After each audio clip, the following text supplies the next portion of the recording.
All right, I will just have Jason allow people in as they come, but we're going to get started. Hello, everyone. Welcome to our first webinar of the Trauma Webinar Series, hosted by the Trauma Awareness Steering Committee of Clare County, also known as TASC.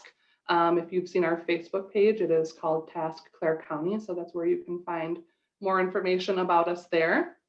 My name is Roz Kindle, and I am the Prevention Education Coordinator at the Northern Michigan Alliance for Children in Harrison, Michigan.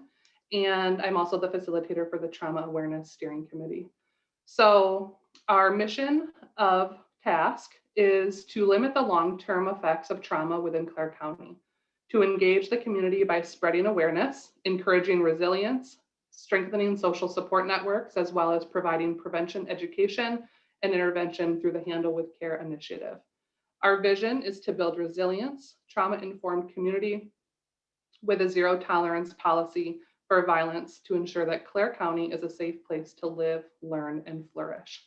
So as you all know, for quite some many months, we have been in quarantine and everything's been shut down. So our goal and passion is to spread awareness on trauma and see how we can all make a difference in the lives of the kids and the families and the community members that live in our community. So with that, we decided to start this trauma webinar series so that we could virtually still have that, that awareness and communication with all of you. So we're very thankful that you guys are all here. We had a ton of registrants, which we were really excited about. So we're excited to have this series that will be going on for the next 2 months. So every Thursday, you can find us right here and at noon Eastern time. And we have a lot of different topics to cover that we are looking forward to. So thank you for being here. Just to give you some information and some reminders, this series, this webinar will be recorded so that we can save it and post on our social media for people to view later that weren't able to attend today. Some other reminders, everyone will be muted and unable to unmute themselves. And you have the option, whatever you're more comfortable with, whether you'd like your camera to be on or off during this series. If you have any questions, please leave them in the chat box. We have someone monitoring the chat box. So if you have any questions, please put them there. Our webinar will last about 30 minutes, and then we'll have about a 15-minute Q&A at the end where we will address those questions that you may have. What else am I missing? I think that's it. So again, thank you all for being here. We're excited to have you, and we look forward to the series. And without any further ado, today we have Tracy, which is bringing us Trauma 101. Tracy Eagle is a sexual assault counselor at Rise Advocacy. She has 20 years of experience in counseling, substance abuse, mental health, domestic violence, sexual assault, and trauma-informed care. We are super excited to have her with us and thankful that she took the time to be here to give us this great information. So over to you, Tracy. Thank you, and I'm super excited to be here. Given that I'm the first, I'm going to talk just a tiny bit about the Handle with Care initiative. This is a group that I've been involved with for about a year now, since I've been at Rise, and it's great. They do a lot of great things in the community. The premise of the group, Roz touched on just a little bit. It was created to notify school personnel if there had been traumatic experiences in a child's life, as a coordination between law enforcement and people that work with the kids on a day-to-day basis. And the goal is to encourage success, basically to be aware of what's going on in the children's home life so we can adapt to that and help them be more successful in the classroom. So how it works is law enforcement encounters a child during a call, and they forward that information to the school before the next day so that the people at the school can address that with the child and make sure they are provided with resources and support that they need. So it kind of breaks down like this little layout I stole off the internet. The child's exposed to trauma. The law enforcement is contacted in the situation. Then there's one particular person who is designated to pass that information on to the school.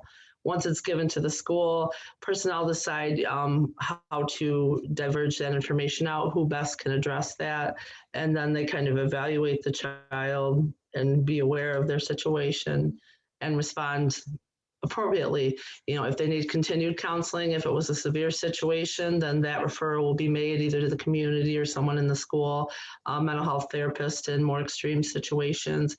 If they don't, then back to class, but we're aware still that this child comes from a difficult situation at one point and may have an ongoing, issue at home, which is where the trauma lenses come in handy. So this is just a good way to kind of coordinate and make sure everybody's in the loop. The stakeholders, there's a short list here, and this will be up for you guys to look at going forward, but law enforcement, school, community, providers like myself, agencies, child advocacy and places like that we perform together to make sure that the children receive whatever it is they need to be successful. And here's the Facebook page if you guys are interested in joining or want to know more information. Roz, who so nicely introduced me and organized all this, she is your question answer lady. So what is trauma? That's what I'm here to talk to you about today. Obviously, that's my background. Roz introduced me as having 20 years of experience, which I've worked. A lot of that's been in substance abuse, which is very, very, trauma thick work. Lots of self-medication goes on with people that have experienced, especially childhood trauma.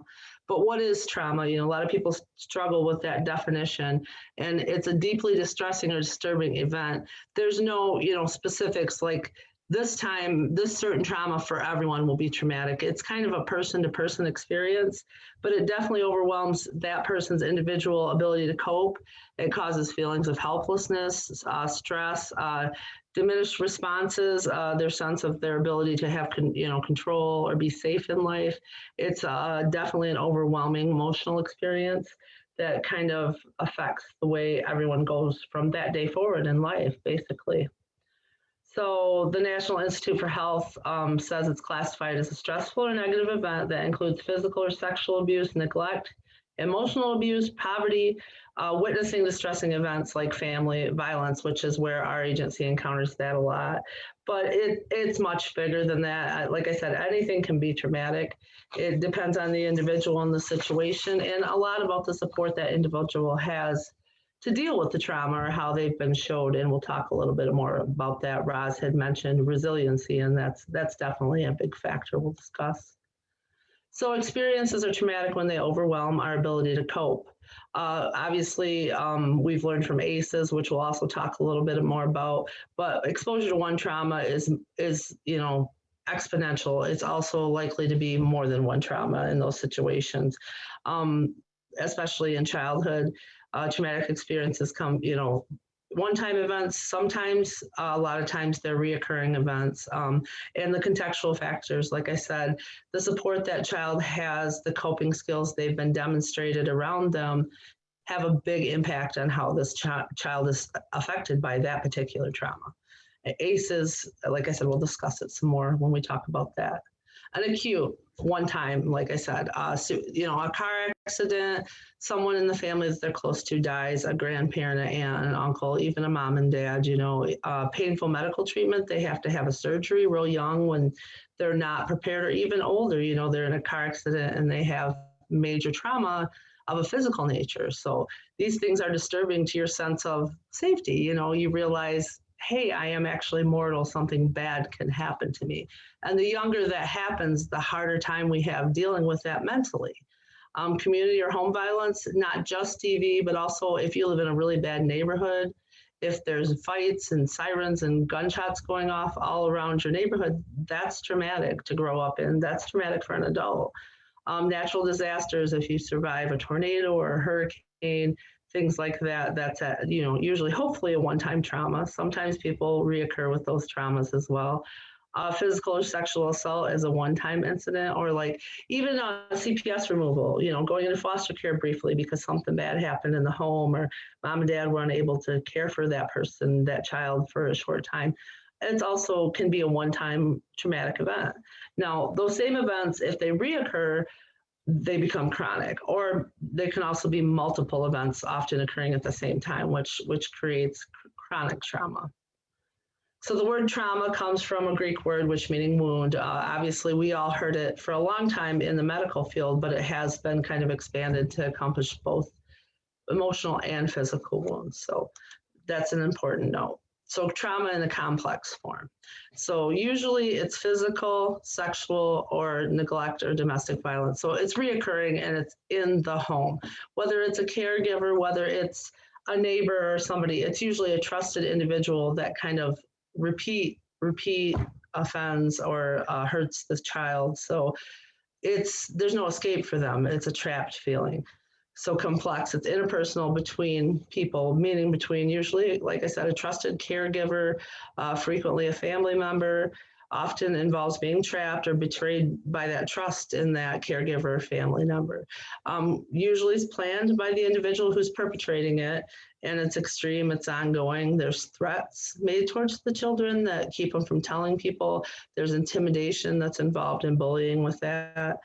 And it's definitely more severe because it's persistent, it's cumulative, it compacts those emotional issues because it keeps happening. There's no escape for that child. And it also involves shame, issues with identity and self-esteem and emotional regulation, because there's a lot of confusion when someone you trust that's a grown adult does things that deep down are inappropriate. And often they'll try to blame the child and twist it into, it's your fault somehow, which is the same thing that happens with grown adults. So 4 ways to kind of help them heal, and this is just a brief start, but education is important. Knowing what trauma is a big deal. When I first started working in the field, when you said PTSD, people automatically always assumed it was a veteran, somebody in the military, which is true. It is quite often, but it's not always. And I think for a long time, mental health kind of looked at PTSD like it was only something that happened to people who'd been to war, that it had to be that big of a deal to be traumatic, but that is totally not true. So trauma-informed practices are important, knowing that is out there, that we deal with it every day. It's a big part of just making a difference. Physical movement, breathing, meditation, those are important for people that have been through trauma, being okay with being inside of their body, because often they're not. They feel disconnected because physical things have happened to them that they can't make sense to them. So their body is kind of foreign to them on some level. So getting them to learn to be still and to be in touch with their own body again is very important. And then human connection, learning to trust people, other people, and to heal is also huge. Like if you were mistreated or betrayed by someone who's supposed to love you, then it's difficult to trust your teacher or your principal or your police officer, because if you can't trust mom, dad, grandma, grandpa, or whoever that you're close to, then it's hard to trust a stranger that you really don't know very well.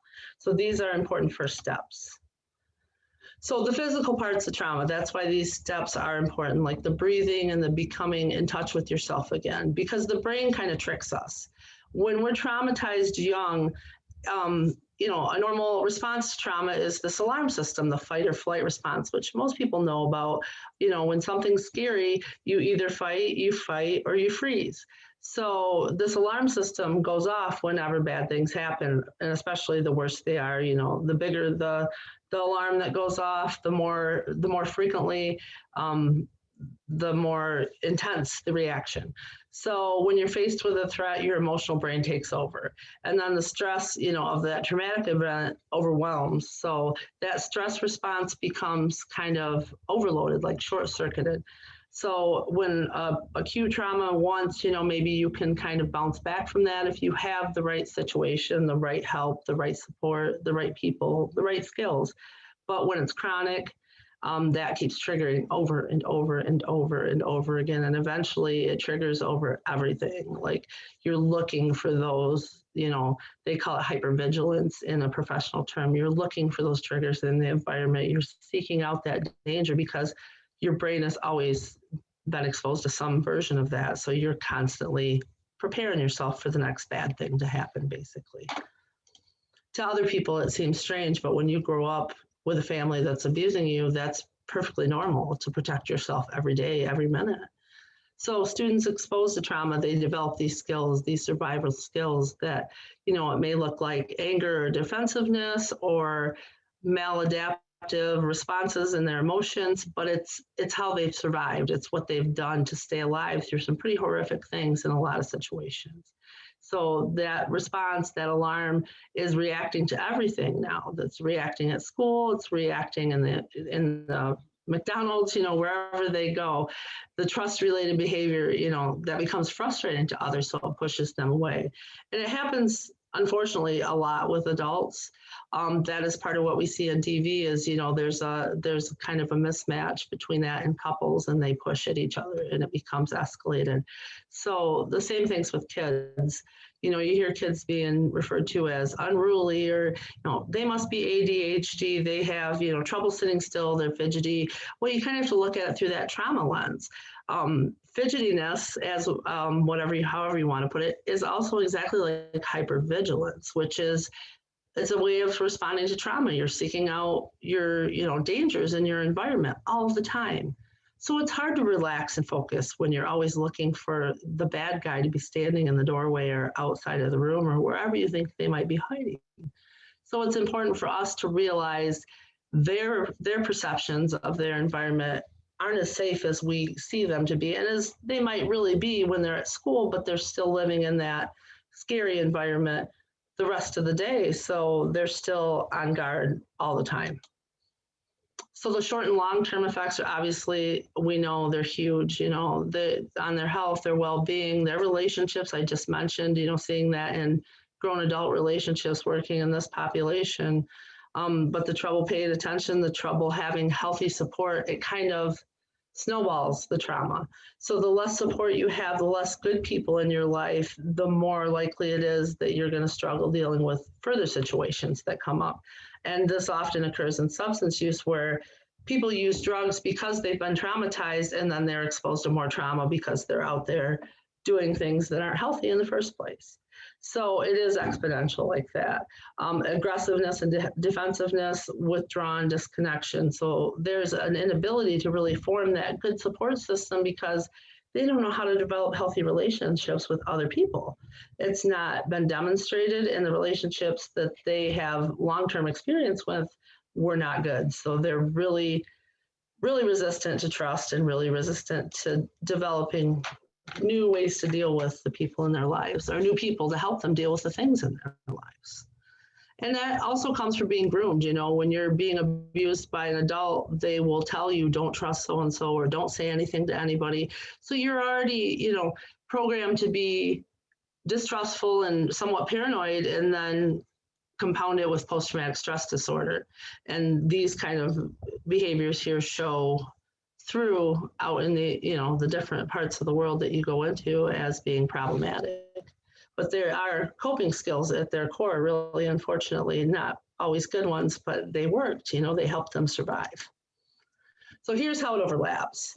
When you look at it in the big picture, ADHD part and the trauma part very much look alike. And I preach this to my adults quite frequently with the bipolar disorder, because we get a lot of people with bipolar disorder, and nobody really knows whether it's one or two or where it came from, why they have it. A lot of times, if you spend enough time with that client, that person, you'll find out it's a trauma that was never dealt with. And it's still producing, angry behaviors, the danger alerts, those alarms are still going off for these people well into adulthood, because no one ever helped them deal with what happened to them as a child. So that overlap is huge. And I think we spent a lot of time in the 90s, unfortunately, categorizing traumatized kids into ADHD classifications and putting them on medication, when really what they needed was support and someone to talk to. So childhood trauma, this is that overlapping huge, effect it has. 3 times more likely to develop depression, or 3 times anxiety disorder, which those two tend to go together. And it's that rewiring of your brain. It increases your stress hormone, which is your corticosteroid hormone, which affects the growth of your brain overall. The centers that are important, like the amygdala, prefrontal, and all those get affected by that flooding of constant chemicals that are, triggered by the danger, the perceived danger, even when it's really not there. And here's a picture of that, literally, from an MRI. It shows you on my right, the temporal lobes, the deprived side, and then on the left would be what a healthy brain looks like, that see all the areas that aren't firing on the other side there. And it's from neglect. The development of the brain was affected directly by the maltreatment of the child. So again, overall physically, brain development, smaller brain size, less efficient processing, slower basically, and you'll see that with kids get very frustrated when they take longer than other kids to do things. That could be a byproduct of trauma. Impaired stress responses, changes in how their genes develop, and this comes into the physical side with the ACEs, and we'll talk a little more about that. But obviously there's a huge array here of impacts on behavior, mental health, relationships, everything. It affects all aspects of their lives. So, and then applying that, to what kind of illnesses, alcoholism, STDs, drug injections, being on antidepressants, struggling with keeping jobs, all kinds of issues that come on later because they're still trying to find a way to deal with the trauma. So again, just a few less, known, divorce, even a big breakup. That's something that I don't think people really caught on to till later, that coming from a family where your parents divorce is actually a huge traumatic event. It has a big impact on people's relationship. Evictions, struggling with finances, even as kids, knowing that there's instability in life instead of feeling safe, that has a huge impact well into the future. So this is the ACEs study, and there are a couple videos embedded. There is one in the beginning, and this one here, I'm not going to play them because of time, but if you guys want to review them later, it's just kind of a simplistic explanation of ACEs. And I know like the schools have got to be pretty informed about this by now, because I know it's been a huge push in the last decade, but it's gigantic what we're finding. The effect that these traumatic experiences are following these people. 2/3, had at least one adverse experience, and many more had a lot more than one. So, and here again are those long-term effects, from the childhood experiences into 20 years of their life. There are more suicides, more lung disease from smoking. These are the physical aspects that happen from being traumatized so young. And again, here's a wider branch of what kind of things can be traumatic. This one's a little blurry, but community, environment, and household. So these are different categories of things, but even like shortages. We laughed actually as a group here about how my kids who are in their 20s right now are going to look at toilet paper wholly differently after this pandemic. And it's funny, but it's really not, because that's something they experience now that is going to change their perspective, the availability of things at the store, that's like suddenly there was none. So that's a little thing. Even the plane thing, like my kids were in their teens when 9/11 happened, like early, and they didn't really want to fly in a plane, because that's something they grew up with that was a traumatic event that wasn't even necessarily personal. It was a national event. So there are so many different variables like that of little tiny things, that do affect your overall perspective. So again, the ACEs outcomes, just another rundown of how bad, it continues to cover you into further life. Even as far down as, to educational opportunities and things that are afforded to you. And then the personal, loss of self-worth, feeling you're not good enough, and that follows well into the rest of their lives if it's not addressed with them appropriately. So trauma informed. How do we be more aware of what our kids are going through, or what even, our neighbors and our coworkers are going through? Because, everybody does their best to keep going, keep their head down, keep a smile on their face, so how do we deal with that with the appropriate kid gloves, so to speak? So the 4 R's, which actually there are 5, because I like to consider resiliency as part of this package. But they're to realize that all people, at all levels have some kind of realization about trauma is very important. That it does affect way more people than we're aware, and it is a huge, huge impact on families and communities. to resist the idea to re-traumatize, by compounding trauma. One old practice I can think of as an example of this is when I worked in juvie way back, and I won't say how far back because that tells how old I am, but they used to restrain and talk about re-traumatizing a child, to restrain them if, dad was abusive and people were jerking them around at home. That's a horrible thing you don't ever want to do to somebody. So we're being more smart about those things. We're becoming more aware of how that affects people.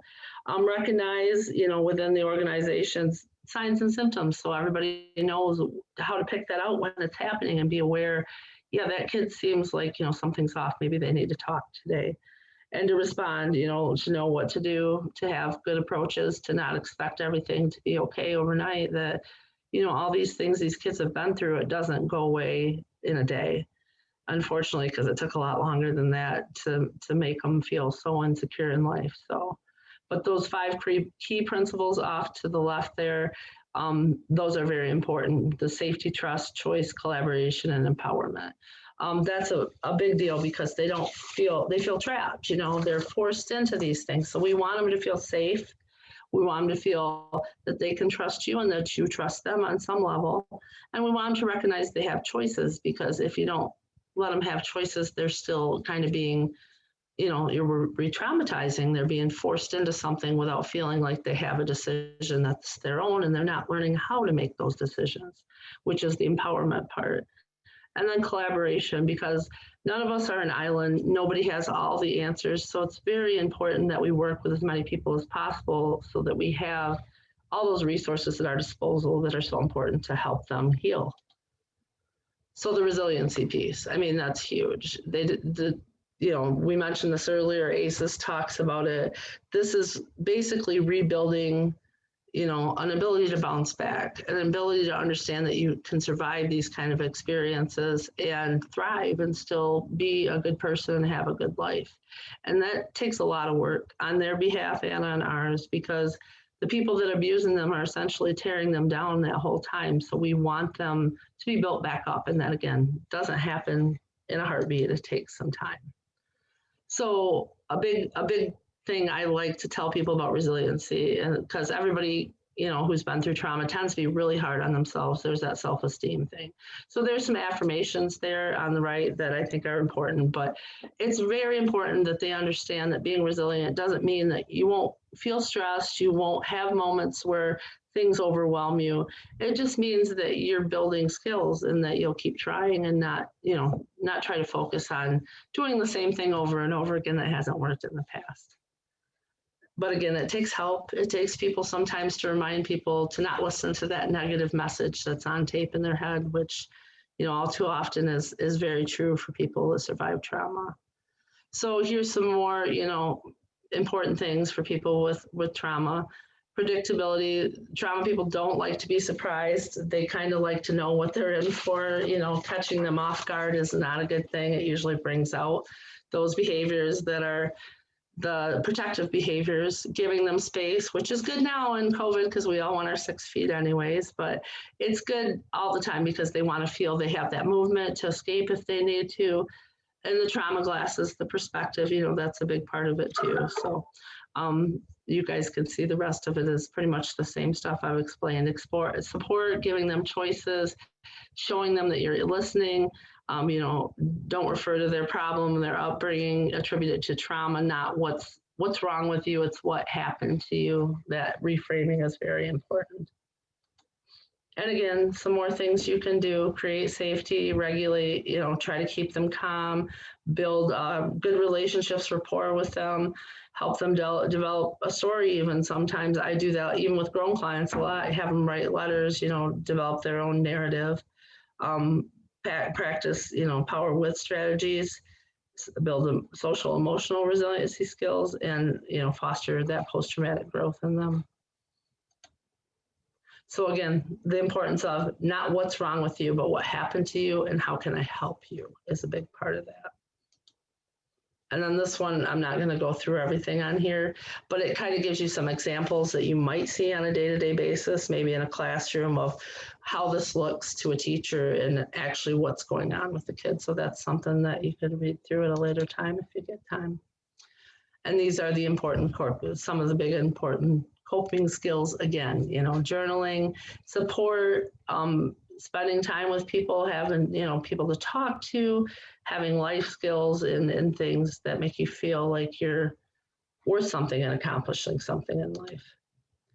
And that's it. There's some extra resources at the end from me. And I thank you guys for attending today. And I think I turn it back over to Roz at this point. Is that correct? Yes, thank you so much. What great information that you've shared with us, and a really good starting point for us to dig deeper into trauma and things that cause trauma and how to overcome trauma, so our kids and families can flourish. So thank you so much. Great information. We appreciate you taking the time to be here. And again, we appreciate all of the attendees that were here today with us, but we're not done yet, so don't you worry. We're going to launch our poll real quick. If Jason, you could do that. Oh, he's on it. So if you guys could just take a few minutes, this will help us planning for the future. This is our very first webinar series, and we're looking forward to providing more for the community. So if you guys could just go through this quickly and give us your thoughts, that would be helpful for us.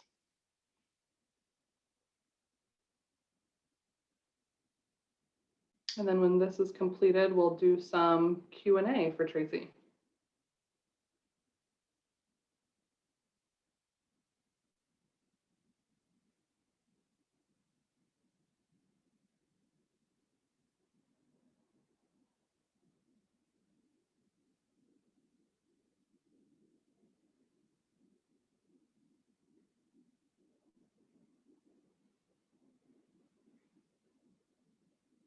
You guys are quick. Thank you. We appreciate you taking the time to do that poll. And as you're finishing that up, if you have any questions or comments or anything else that you would like to share with us or ask.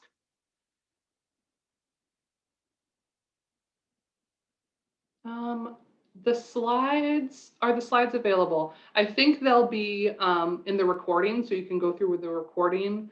If you wanted the actual slides without watching the whole webinar over, Tracy, would that be something available? Yes. Okay.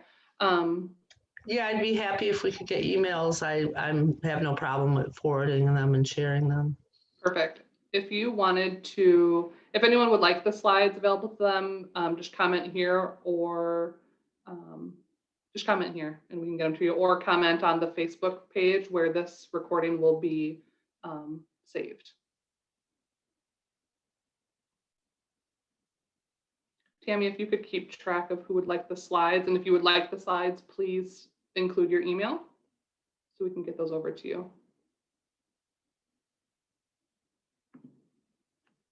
Okay, it looks like almost everyone has completed the survey. We appreciate that. And then again, along with the slides, just a reminder that the recording of this webinar will be saved and it'll be posted on our Facebook page, which is TASC Clare County, TASC Clare County.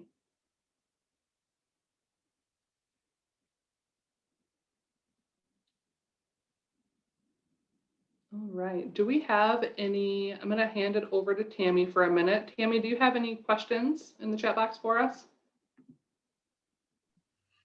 Not yet. I'm just kind of writing down everybody who wants the slides. So far, there's no other questions.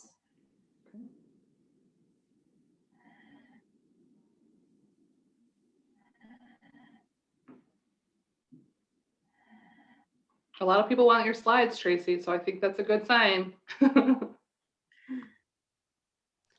Yeah, I told you there was a lot of information. I felt like I packed them pretty full and probably could have talked for an hour, but I was trying to be nice and not torture you guys more. Trauma is a very in-depth and complicated topic. So you're right, we could talk for days about it probably. And I think we'll get more trauma information as we go through with the topics that we have planned in the future. I know we have some on self-care, we have one on resilience, we have one on child sexual abuse. And so we're going to continue to dive deeper into this topic as the weeks go by. Good. So Ariana mentioned that rather than us sending the slides, we're going to go ahead and add them to the TASC Facebook after the webinar. Okay, that makes Perfect. Yeah. that makes sense. Perfect. Mhm.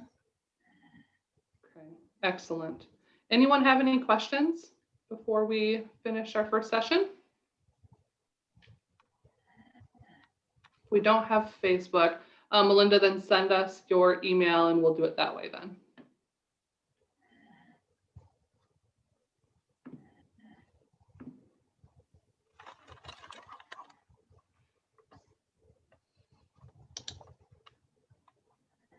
Tracy, we have a question. Would you I see be that. Yeah, I able- absolutely would be willing. Just, I guess I'll put my email on here if she wants to get a hold of me aside and we can talk about it. Perfect. And I think, and then if you want to go to the next slide, Tracy, I think your email address may be on there. I think I missed one. Sorry. I thought I had both the ones at the end, but somehow I got one cut off, I think. That's okay. Do you want to type it in the chat box for everyone? Yes, I'm doing that right now. Perfect. So if anyone has any further questions, you can email Tracy or you can ask any questions on our TASC Facebook page. Yeah, and these girls know how to find me, so if you can't get a hold of me, they definitely can. So thank you. I appreciate all the good comments and everybody's attendance. I was glad to have everyone. Yeah, it's a great turnout. We are thrilled to have all of you on this journey with us for our first webinar series. So thank you again for all being here. We appreciate you and we're looking forward to the upcoming weeks. So next week, Thursday, I'm going to look up the date because I'm going to say it wrong. The Next 21st. Thursday, thank you. The 21st at noon, we will be meeting for reporting child abuse in the state of Michigan with Betsy Ulicki. So we look forward to seeing you all there. Thanks, everyone. Thank you, guys.